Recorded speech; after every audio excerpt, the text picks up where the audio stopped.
वास्तव में मनुष्य को कोई कर्म नहीं बांधता, उस कर्म से जुड़ी आशाएं उसे बांधती हैं। वो कैसे माधव? यदि इस युद्ध में तुम्हें विजय होने की आशा है तो पराजित होने पर तुम्हें भीषण दुख होगा, और वो दुख तुमसे कोई अन्य कार्य करवाएगा जिसके लिए तुम्हें दूसरा जन्म लेना पड़ेगा। और यदि तुम विजयी हुए तो तुम्हारा अहंकार बढ़ेगा, और वो अहंकार तुम्हें विश्व विजय के लिए प्रेरित करेगा, तुमसे हत्याएं करवाएगा, और उसका पाप तुम्हें बांधेगा। विचार करो, यदि तुम्हें इस युद्ध में ना विजय का मोह और ना पराजय का भय, तो इस युद्ध के अंत में तुम्हें सुख प्राप्त होगा या दुख प्राप्त होगा? ना सुख माधव, ना ही दुख। अर्थात तुम्हारा सुख, दुख, हताशा, निराशा, अहंकार युद्ध के कारण नहीं है।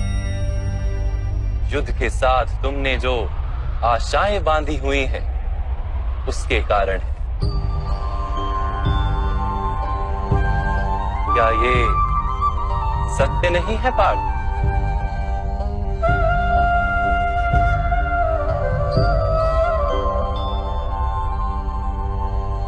सुख दुखे समे कृत्वा लाभा लाभो जया जयो ततो युद्धाय युज्यस्व नैवं पाप मवाप्स्यसि। अर्थात सुख दुख को समान मानकर लाभ हानि जय पराजय का विचार किए बिना यदि तुम युद्ध करोगे कौन्तेय, तो तुम पाप के भागी नहीं बनोगे। इसी को कर्म योग कहते हैं। जो सांख्य का ज्ञान प्राप्त कर लेता है वो ये जान लेता है कि वो शरीर नहीं, केवल एक आत्मा है। शरीर के भोग और अनुभव तो केवल मृत्यु तक है, अर्थात वास्तविक नहीं, केवल माया है। उसके लिए कर्मयोगी बनना सरल हो जाता है। परंतु माधव, यदि कार्य से बंधन निश्चित है तो क्या संसार का त्याग करके संन्यास लेना उचित नहीं? इसी विचार का परिणाम है कि आज ये युद्ध हो रहा है पार्थ।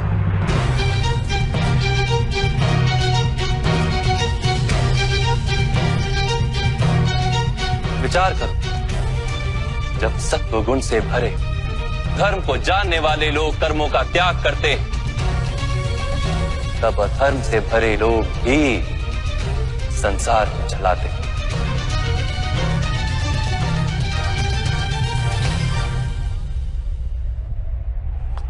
यदि महामहिम ने संसार का त्याग ना किया होता तो आज अधर्म इतना बढ़ता ही नहीं।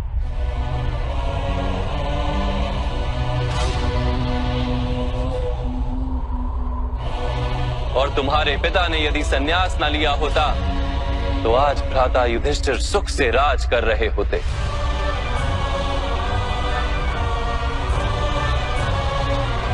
और अपनी प्रजा को न्याय और धर्म का ज्ञान दे रहे होते।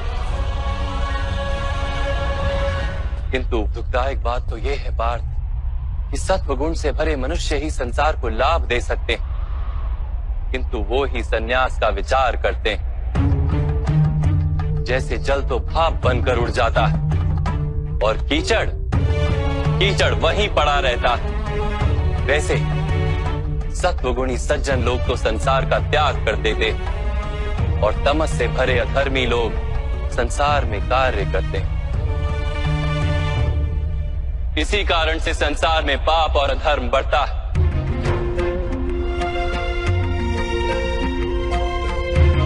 किंतु कर्मयोग इस विचित्र स्थिति से सारे संसार का रक्षण करता है।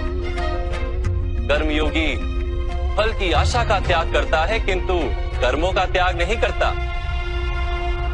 वो इसी संसार में रहता है, सन्यासी की भांति सारे कार्य करता है, किंतु उनमें लिप्त नहीं होता।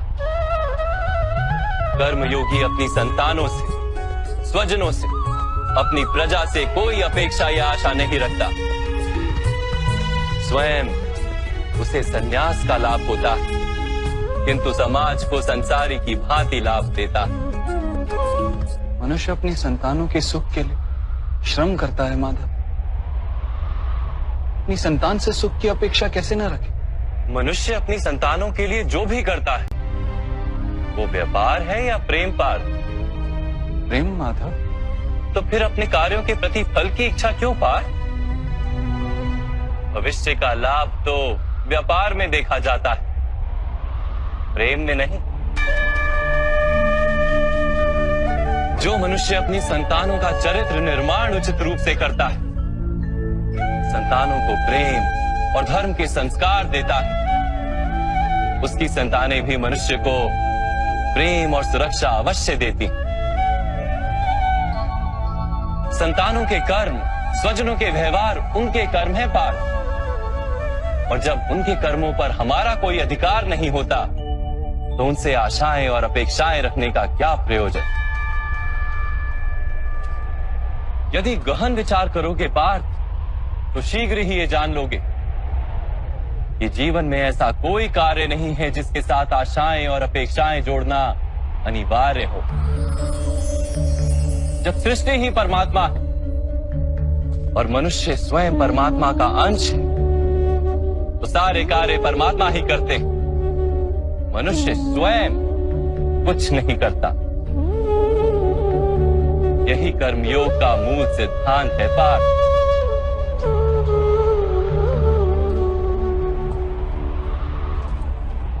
तुम्हें भी कर्मयोगी बनकर ये युद्ध करना आवश्यक है पार्थ। त्रिगुणिया विश्या वेदा निस्त्रे गुण्यो भवार्जुना, निर्द्वंद्वो नित्यस्तत्वस्थो निर्योग क्षेम आत्मवान। 3 गुणों का त्याग करके निर्गुण बन जाओ पार्थ, इस द्वंद्व से मुक्त हो जाओ। सदा सत्व अर्थात परमात्मा में बुद्धि लगाकर कर्तव्य का वहन करते रहो। कुछ प्राप्त करने की इच्छा और कुछ प्राप्त किए हुए का रक्षण करने का विचार त्याग दो पार्थ, और अपनी आत्मा को स्वतंत्र कर।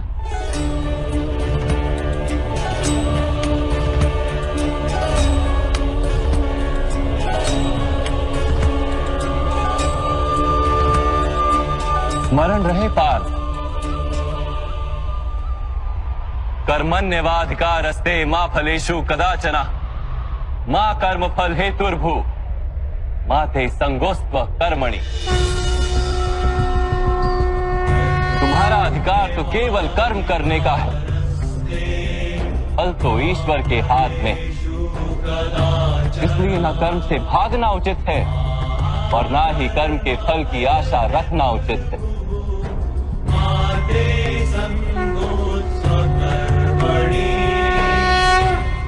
जो फल का त्याग कर दे परंतु कर्म का त्याग ना करे, ऐसे कर्मयोगी को कैसे जाना जा सकता है माधव?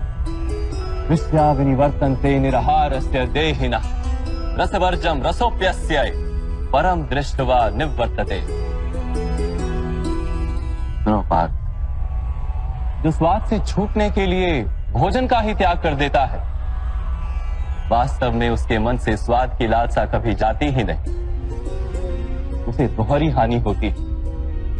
एक तो वो निर्बल हो जाता है, जिसके कारण परमात्मा को प्राप्त करने का जो प्रयत्न अनिवार्य है उसे वो नहीं कर पाता, और दूसरा सदा ही उसका मन स्वाद की लालसा से भरा रहता है।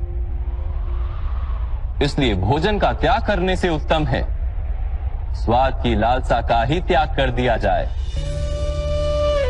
कर्मयोगी अपने मन की सारी लालसाओं को खींच लेता है, जीवन को कर्तव्य मानकर कार्य अवश्य करता है, किंतु उन कार्यों से जुड़ता नहीं। और बात, जो व्यक्ति अपने कार्यों से आशाएं और इच्छा नहीं रखता, उसी के कार्य पूर्ण होते हैं। एक असफलता से दुखी होकर जिसका मन डोलता नहीं, एक सत्ता से आनंदित होकर जो स्वयं को सर्वश्रेष्ठ नहीं मानता, ऐसे ही व्यक्ति को कर्म योगी कहते हैं। और ऐसा व्यक्ति जीवन में बार बार सफल होता है।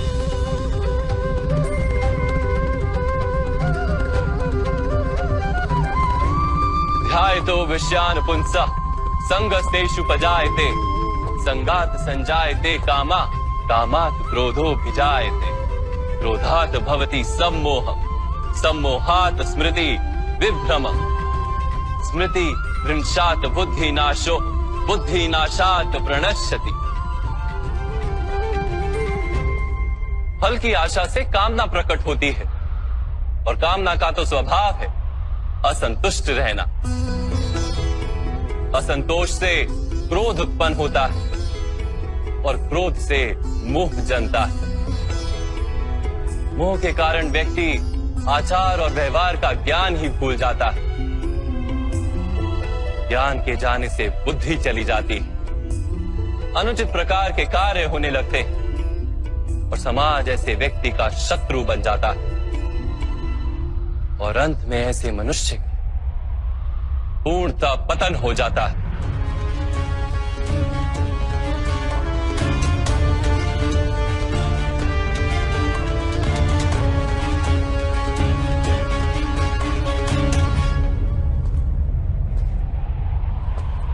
जैसे भ्राता दुर्योधन,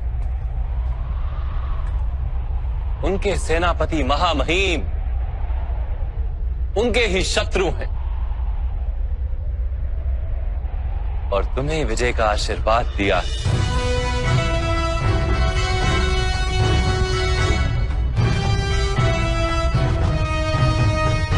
पार्थ, कर्मयोग ब्रह्म विद्या का दूसरा चरण है। परमात्मा में अपनी बुद्धि स्थिर करो, स्वयं को आत्मा जानो, मिथ्या बंधनों से मुक्त हो जाओ।